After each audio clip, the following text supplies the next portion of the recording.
Okay, so just before I move into what's new, I just want to point out how the slides are going to be laid out for our presentation today.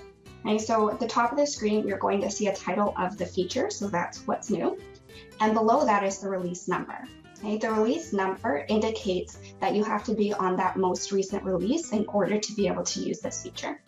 Okay, below that, we've indicated the file path. So this is simply where you can locate that feature or a program within Jonas. And there will also be a description about that release for you. Okay, to the right of that, typically you'll see a photo as well.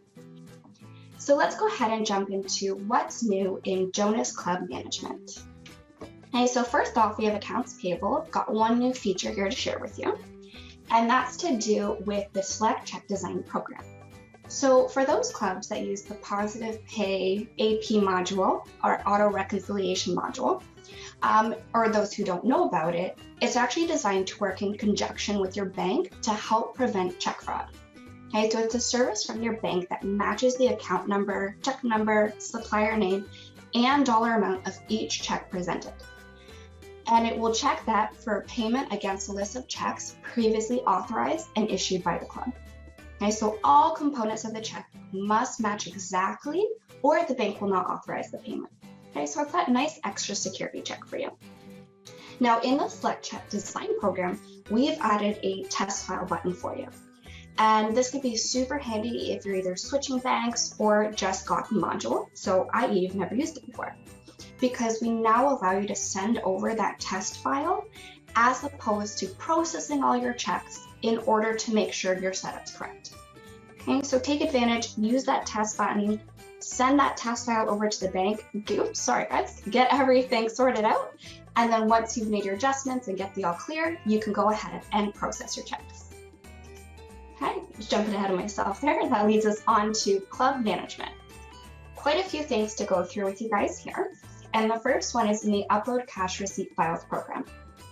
So if your club is split up with multiple business areas, when you're utilizing the Upload Cash Receipts File program, you now have the option to select the area where you'd like to apply the overpayments to. Okay, note that this field is mandatory, as prior to having this field, overpayments may have been left stranded or unapplied to an area. Okay, so that's why we've added this field here for you. And therefore it is important to indicate which area you'd like those overpayments to be applied to. Membership types. Okay, so we have given you the ability to restrict membership types to specific user IDs. Okay, so this restriction allows for only the restricted 2 user IDs to assign the membership type within the member file. Okay, so to enable this restriction, if you can see the screenshot on the left side of my screen, you want to navigate over to the Membership Types program and select your membership type. Okay, then you're going to select the Restricted Users button and select what user IDs you want this membership types restricted to. Okay, so again, in the right screenshot, that means that only these user IDs will be able to assign this membership type. So this is just a great way to limit the number of membership types that can actually be added to a member file in order to keep things nice and simple for any staff that might need that short or specifically defined list of membership types when creating new members. Okay, if you want to restrict who can actually view or edit membership types, make sure those user IDs do not have menu access to this program. Okay. Also, if you didn't know, you can actually restrict member status to specific user IDs as well in the member status program. Right? Installment billing revenue projections. Prior to this release, you could run installment billing revenue projections for up to 15 years. We've now added a new report for more than 15 years. And when you use this option, we've given you the ability to enter the number of years over 15 that you do want to run the projections for. Okay, the max for this field is limited to 2 characters or 99 years. So just as a note that when you do set the report type to be more than 15 years, the data will only be available by exporting to Excel. Okay, you will not be able to print directly from this program. That's because the more years you add to the report, the more columns are added to the report, And if you can think about, if we go 20 years, that's quite a few columns across the length of your paper. Okay, so instead, export that to Excel, do any adjustments as you need, and you can go ahead and print it from there. Member status inquiry with an installment billing. So some of you may have seen the changes we've made to this program over the last few years. Okay, first, when you're looking for the from date, you didn't have to enter a date, and it would just pick up all transactions from the beginning of time. We made a bit of a change where we defaulted to 1 month back. Okay? However, of course, this change was good for some, but maybe not so good for others. Okay, so as you guys know, we're constantly trying to make changes so we can make these programs the best and most convenient for you. So what we've done is we changed the from date to not available, meaning you don't have to enter a date, but you do have the option of setting that date. Okay?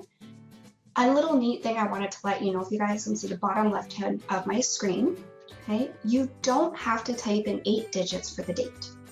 And this method works regardless of the date format your Jonas is using. And this trick can be used in most date fields throughout Jonas. Okay, so the trick is, if you enter 2 digits for the day, it will automatically default to that day in the current month and year for you. Or you can enter 4 digits for the day and the month, and it will automatically default to the current year. Okay, so just take advantage of those little tips and tricks when you're entering your dates throughout Jonas. Okay, so for those clubs who utilize the Wells Fargo Bank PIP format, in the Setup Bank PIP programs, you now have the option to indicate if the member's bank account is a savings account, simply by enabling that flag. Okay, in the resulting file, the transaction code will contain a 37 to indicate that this is a savings account. Okay, apply member fee billings, the audit preview. So, of course, as always, some things go amiss. So we just wanted to let you know that we now have the date of record in the audit preview here for you. So thank you again for everyone who is constantly providing us feedback and letting us know, hey, can you throw the date in there for us? Hey, gift certificate status report. When you're running the status report and you set the status to expired, we've now given you the option to exclude gift certificates with no expiry date. So if you do flag this option, it just means that the report will only pull gift certificates that actually have an expiry date. Member status roles. Okay, I'm going to go ahead and actually open my Jonas to give you guys a bit of a demo for this one. Okay, so we've actually added a new button into the member status roles program. Okay, so I have the Jonas open here, so you can go ahead and see where to navigate to this program. What I'm going to do is I'm going to go ahead and pick my member status. And the new button we have is this POS area discount button. Okay? This allows you to provide an automatic discount percentage for sales made in a specific POS sales area. Okay? So we're going to go ahead and click POS area discount. You'll select your POS partition as well as your area. Okay, note that the POS area discounts will override any POS category discounts that are currently in place. Okay, from the setup screen, you can go ahead and enter your discount percentage, as well as when you want this discount valid from and to. Okay, don't forget to throw in your GL accounts and apply a reason code. Okay, and then you can set this up for all the applicable areas. Chip processing. Okay, so as I mentioned, we're always looking for ways to make things better for you as our clients, including enhancing reports and postings. Okay, so for the chip processing posting, we've added a better way to handle the display of large currency amounts on the audit trail. Okay, so when large figures are detected in the batch, an alternative layout will automatically be applied to accommodate for those larger currency amounts. Okay, this will result in a unique format of the form so that the form can accommodate those wider columns and those larger amounts for you. Okay, report generator. I'm gonna go ahead and open my Jonas here again. Okay, and we're just gonna quickly navigate over to the club management report generator. Okay, report generator is available in some of our modules, okay, allowing you to create custom reports. So when you do create your reports, you have the option to enable conditions. Okay, so this condition button in the top right here. And conditions are a great way to decide what information you do or do not want to be pulled in the report. Okay, the new feature we've added here is for the X00 checklist code. Okay, so what you want to do is throw that field in for your data. And the really neat thing is, instead of having to remember what all your checklist codes are and manually typing them in for the condition, all you have to do is click the magnifying glass and it's going to pull up the checklist, all the checklists for you. Okay, where you can go ahead and simply select the checklist and add it over as a condition to your report. Okay, and just making things a little bit more convenient for you guys. Okay, so that takes me over to General Ledger. In the Journal Entries program, we've done a little bit of arrangement and change of the buttons available on the screen. Okay, so previously in the batch total screen, for a journal entry, you had the buttons for review and more. What we've done is we've actually reorganized these buttons and replaced the review and more button with an edit button. Okay, the original review and more buttons allowed you to edit anyways, so we just wanted to make the change better to convenience you during your journal entry process. Also note that these buttons are now in a more standard order as seen throughout your other Jonas programs. So for example, the exit button is the last button in every Jonas program. Okay, to continue on with the journal entries program, for those clubs who use our document management module, you now have the ability to add documents directly from your journal entries program. Woohoo! And you can do so by using the Add Docs or Add by Task button. And when you upload through the Journal Entries program, these documents can be viewed in the GL inquiry for that posting.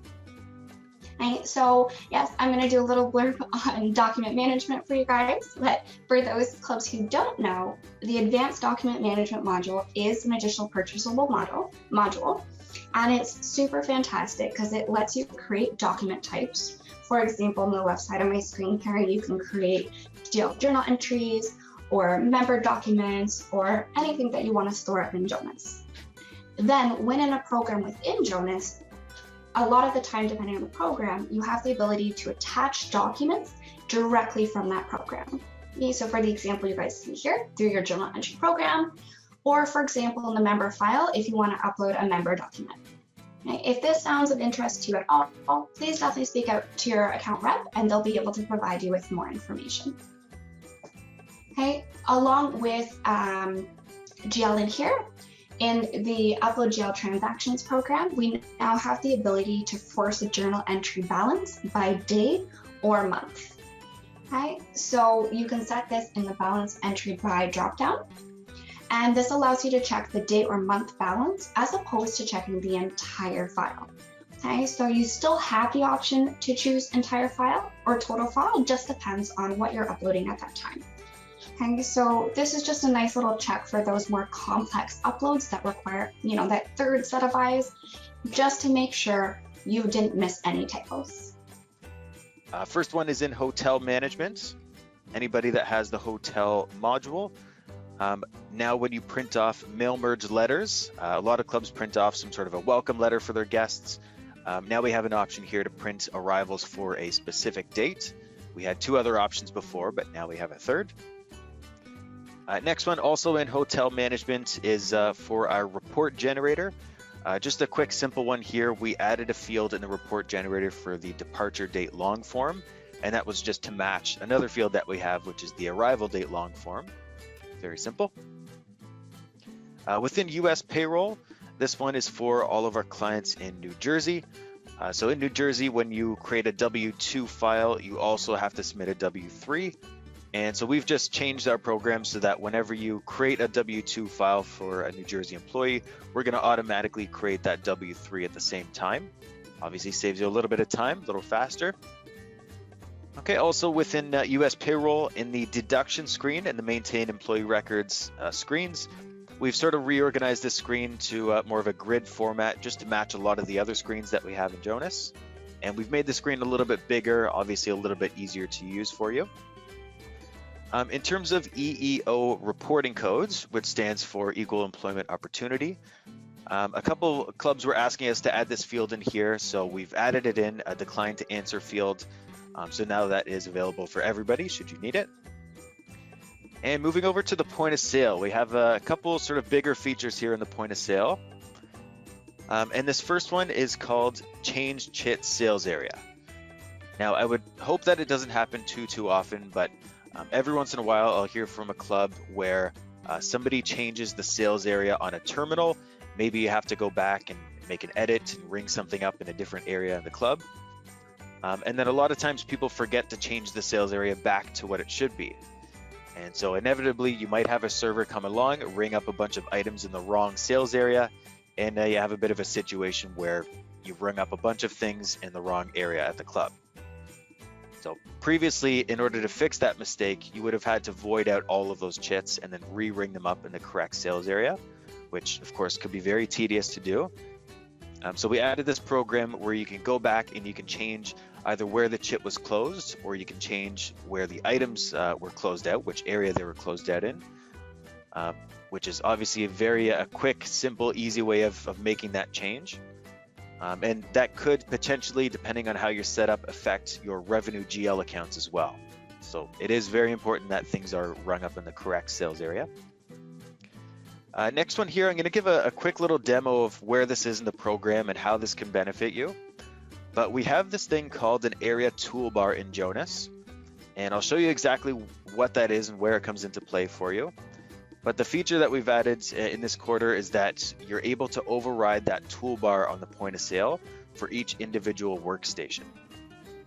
So just in case you haven't seen this before, on our point of sale in the screenshot right here, I'm ringing up my favorite member, Dwight Schrute. Up at the top of the screen, I sort of highlighted it there. You have your top toolbar. And the good thing about that toolbar is it doesn't matter which menu page you're on. All of those options will always stay at the top of your screen in the point of sale. So if there's any features or functions on the point of sale that you use very often, you can add them up at the top of the screen. They'll always be available there for you. But I'm just going to quickly jump into my Jonas and show you why this is good for you and how this feature would benefit you. And so to take advantage of this, you need to go into point of sale, system administration, and then terminal setup. And if you haven't ever gone in here before, all you need to do is enter your terminal ID for this particular workstation. And Jonas tells me what that ID is right there. And then there's a section over here called area overrides. And so I can say for this one particular workstation that I'm on, I can change what my main menu is, what my floor plan or my area layout is. I can even change some of these shifts, which is breakfast, lunch, and dinner typically. But the new feature that we added was that you can also change your area toolbar for each individual workstation. So just a quick example of where this might come into play for you. I know a lot of clubs have a sales area called, let's say, the dining room.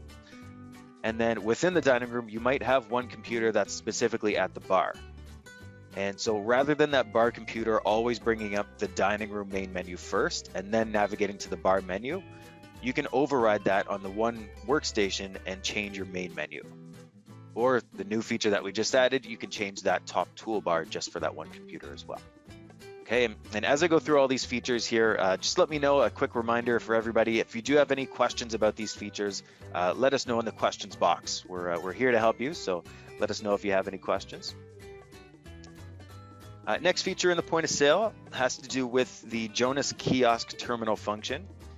And if you haven't heard of this before, we came out with it within the last couple months or so. But within Jonas, you can set up a computer as sort of a self-serve kiosk, in which case a lot of clubs use this for their halfway house. If a member just wants to, buy a bottle of Gatorade at the turn, they can very easily go into the halfway house, grab that Gatorade. They can scan their member card or type in their member number. They can scan that item and then just click member charge and away they go. So a lot of airports have these self-serve kiosks. A lot of grocery stores have it now. So you can do that in Jonas as well. And the simple feature that we changed here is if you do have member cards at your club, we can change the main screen on that kiosk terminal to clearly say scan your card rather than having to type in your member number. Okay, next one within the tea time program. First feature here is in regards to communications. So just in case you didn't know this, when it comes to either new tea time reservations, modified, moved, or cancellations, you've always had the ability to email, send a push notification, or text your members for all of those notifications. And now we've added another one in there for no-shows. So if you did want to send your members a message to say that they were marked down as a no-show, you certainly can do that now. And just a little teaser here, we're going to come out with a new feature within the next couple months as well for reminders. So if you did want to send your members or your guests a reminder of their tea time, you will be able to do that very soon as well. So stay tuned for that feature. Okay, and then this next feature, still within the tea time program, has to do with the lottery system. And if you're not sure what the lottery system is, or if you want more details on that, just let me know in the questions box. But when your members go through the lottery system and you've run it, and all of the tea time assignments are all sent out to your members, what might happen from time to time is after the lottery is run, a member might remove themselves from their tea time. So if they did that, what should happen with their points? And now we have a couple options for you. So you can say if a member removes themselves from a tea time after we've run the lottery, we can either give them no points, we can give them the projected points that they would have gotten if they stayed on the tea sheet, or we can give them their cancellation points. And just in case you're not sure where these points come from, you can always double check where that is under the lottery rules section here, and you can see what those predicted points would be, and you can also see what the cancellation points would be. Okay, next quick one here. When it comes to modified tea times and canceled tea times, it used to be that the person who gets subbed out of a tea time, they would not get any sort of email messages saying that they've been subbed out. But the person who was subbed into the tea time would get that message. Now we've made a quick change here so that if anybody gets subbed out of a tea time, they will get that email notification as well as the person who was subbed into that tea time. So everybody will be notified of any sort of change to those tea times. All right, and then just one quick simple one here within the Timekeeper module. We've added a new field in the staff setup for emergency contact info. Very simple, very straightforward. But added little benefit with this is that these fields are included in our F9 reports. And if anybody doesn't know what an F9 report is, if you're just hearing this word for the first time, let me know in the questions box. I can always give you a quick demo on what an F9 report is.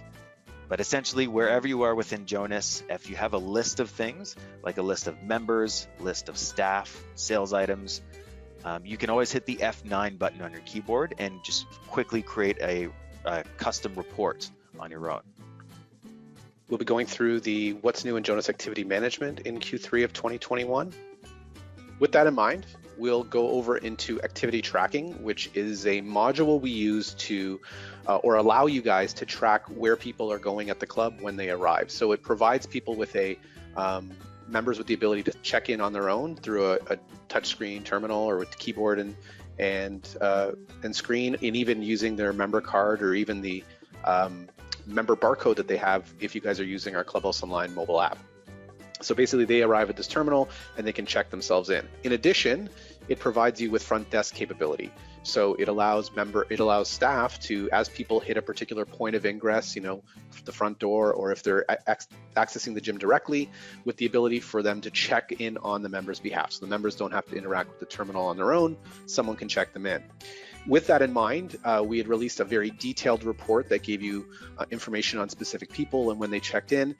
So one of the requests was clubs were not so concerned with the detail level. It's nice to have, but they really wanted a more summary level report that would outline sort of the number of people, the number of members, the number of guests, and where they checked in, whether that was a particular activity, or even to drill down a little farther into, or further rather, into the facility which they checked into. So we produced this activity summary by day.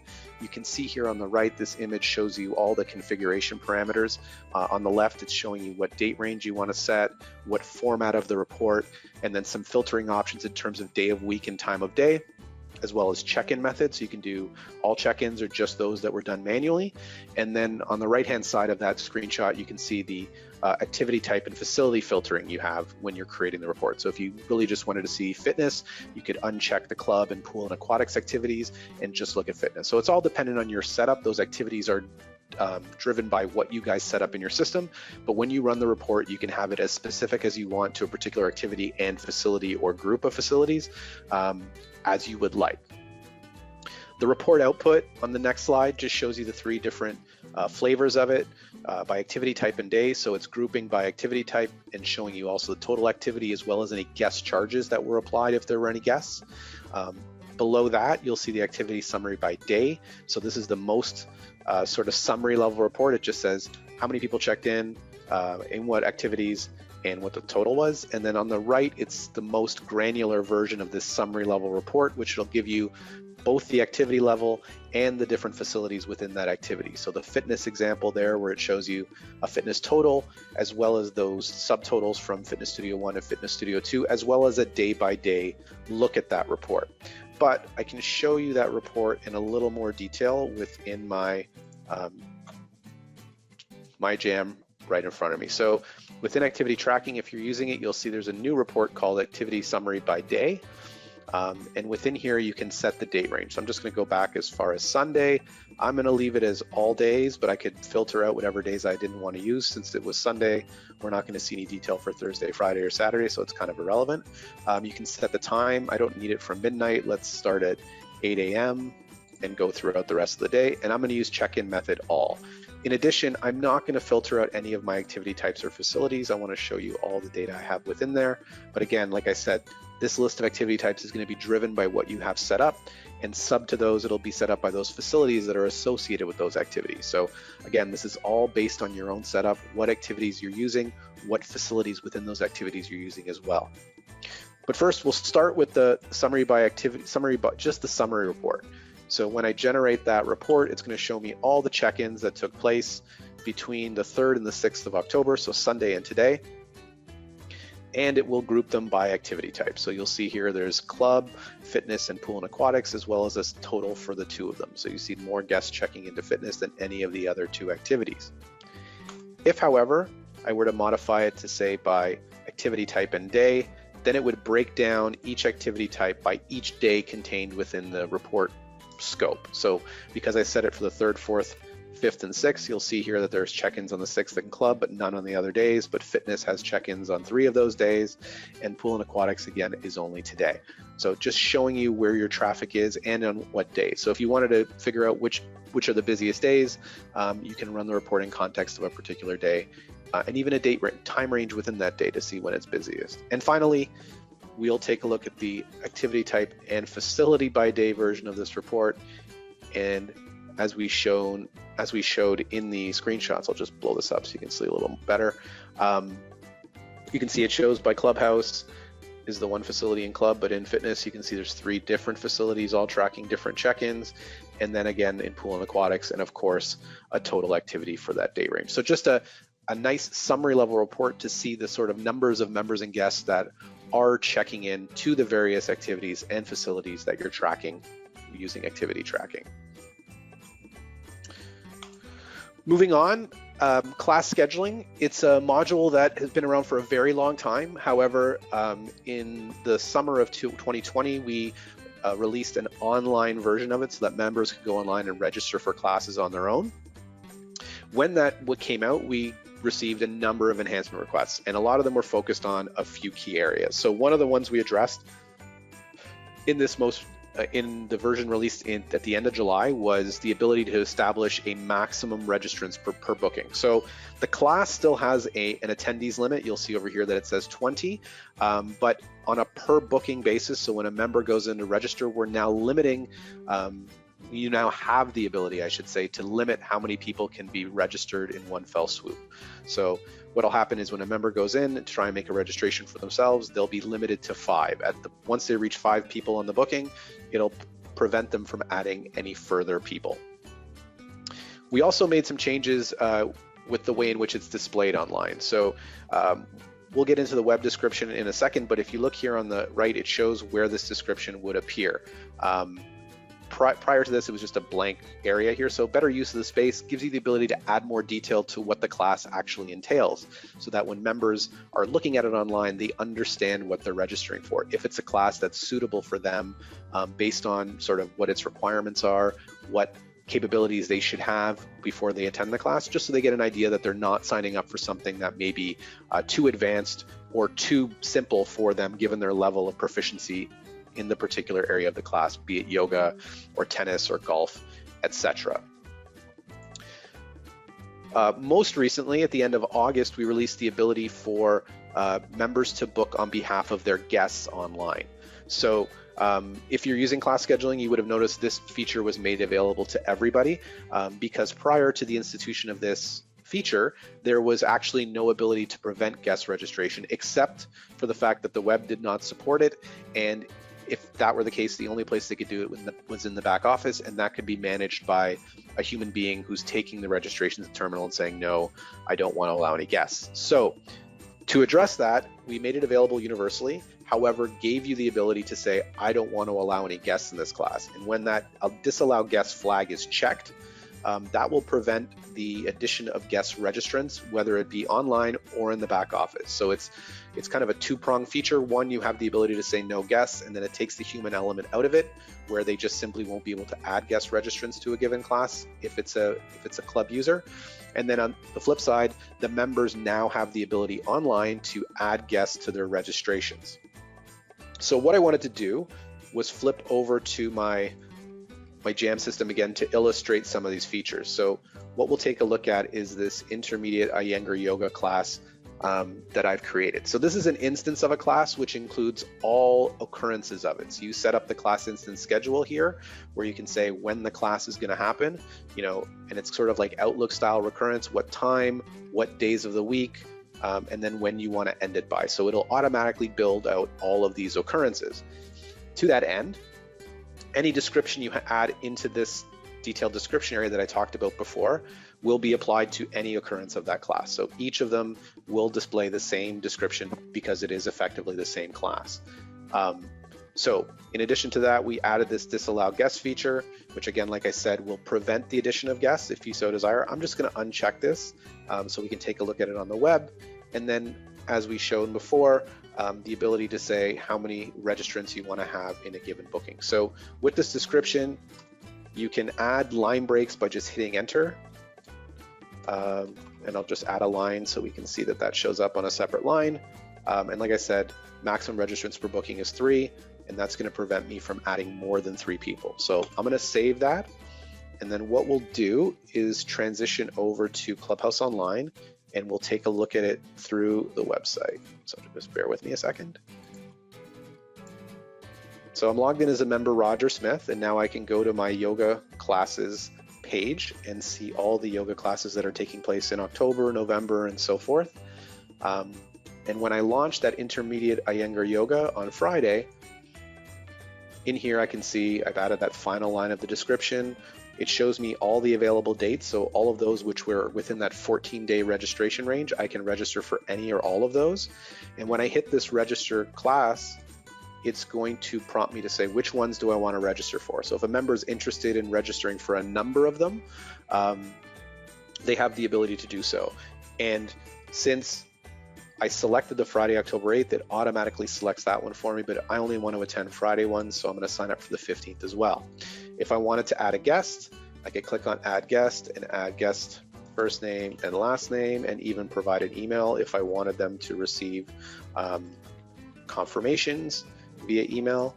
And if I wanted to add a member, I could go in and add a member by typing in their last name. And then you'll see that I no longer have those add buttons. That's where that limit of registrants per booking to 3 is applicable. So upon hitting complete registration, those bookings are going to be shipped to the back office for both the 8th and the 15th for Roger Smith, Robert Lamanna, and the guest Alyssa Reese. I receive a confirmation on screen. It gives me all the information I want here. This information is always available in my bookings, and you can even sync these bookings to your personal calendar, either on your iOS device. If you do this from your iPhone, it'll add the calendar automatically. And if you're doing it from an Android device, you'll be provided with a link by which of you can add that to your Google Calendar. Okay, so let's bounce back to the presentation.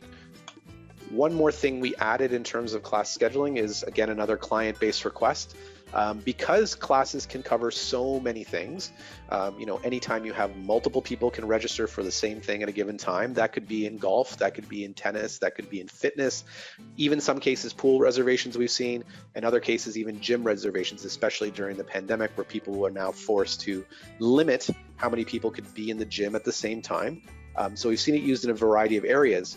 And what that results in is that you want to have the ability to now create a multi-partition setup. So you can point the revenue from that class and the sales items from that class to a particular partition. So like I said, you can set up any activity type. So the model in class is that you have an activity type and then classes belong to that activity type. So you can set up a different integration line for each activity type, which then will allow you to settle those point of sale transactions to the appropriate partition and sales area. And similarly, when you're selecting the point of sale items that are going to apply to a given class, so what you're actually going to be charging, those will be limited to items that come from that particular partition you set up. So if you've already set it up and it's only got a single partition, not to worry, that will still be applicable. And what you can do is add additional lines, which will override that for that particular activity type. So this is really something that we would have to help you set up. So if you're interested in something like this, you may want to contact support to assist you in implementing it. But once you get the hang of it, it's pretty simple. And like I said, existing setups, no impact. You really can just add more integration lines to override the existing setups. Moving on to court booking. In the Enterprise Report Generator, which is a tool we offer to allow you to create some of your own reports. So if you're not using canned reports and you want to build your own reports, you have the ability to do that through the Enterprise Report Generator. And what we did for court bookings was added a couple of new fields. So those two new fields are start day of week and booking created day of week. So we already have certain elements like start date and time, end date and time, but those are more date and time based fields, which will give you your date in a more numerical format where it'll say, 10/06/2021. This start day of week is the day of the week on which the booking starts, and it'll be a fully formed day of week. So it'll say Wednesday instead of just being a date which you don't know which day that takes place on unless you consult your calendar. So it's a way to make it a little more plain. The same is true for the booking creative day of week. So if you're interested to see when people are making bookings, again, this is just a value that you can add in addition to the booking created time, which will tell you the day of week in fully spelled out form that the booking was created. So again, you can add that Wednesday descriptor. So it'll say Wednesday, October 6th, 2021, as opposed to just saying October 6th and you're not sure the day of the week on which that took place. For the court utilization report, we added an enhancement requested by a client to run it in context of a time segment. So we already offered the ability to say, I want to run this report in context of a date range, in context of a time of day filter. So I only want to see it between certain times. That's what I'm concerned about. But then within those times, instead of giving you an entire range of say 8 a.m. to 12 p.m., you can now slice that down by a time segment. So what'll happen in that case is it will create time segments between those ranges in the report. So you can see here, this on Sunday is giving me 8 to 9, 9 to 10, 10 to 11, and 11 to 12. And it'll do the same for every day selected. So you can see where your busiest times are in terms of court utilization, slicing up that entire time range into smaller segments to see just when are we busiest. Not strictly between 8 and 12, but between 8 and 9, is it 9 and 10? So a little more ability to get a granular report in terms of the times of day when things are busiest. In addition to that, for multiple reports, in particular the activity court type utilization, the court utilization court swaps, which has to do with our waiting list, and the detailed guest visit report, you now can configure the time range or the time of day filter in quarter hour time. So previously it was only allowing you times at the top and bottom of the hour. So at 8 o'clock and 8:30, now you'll get 8 o'clock, 8:15, 8:30, and 8:45. for every hour in that time. So a little bit more, because your schedules don't necessarily fall on the top of the hour or the bottom of the hour, you now have the ability to set up those time of day filters in context of quarter hour times. Onto our CRM module, which allows you to keep track of prospects and even generate opportunities. We added the feature to allow for automatic probability progression by stage. So when you're setting up a particular CRM type opportunity, which is what we're talking about here, you have this flag that reads automatic probability update based on stage.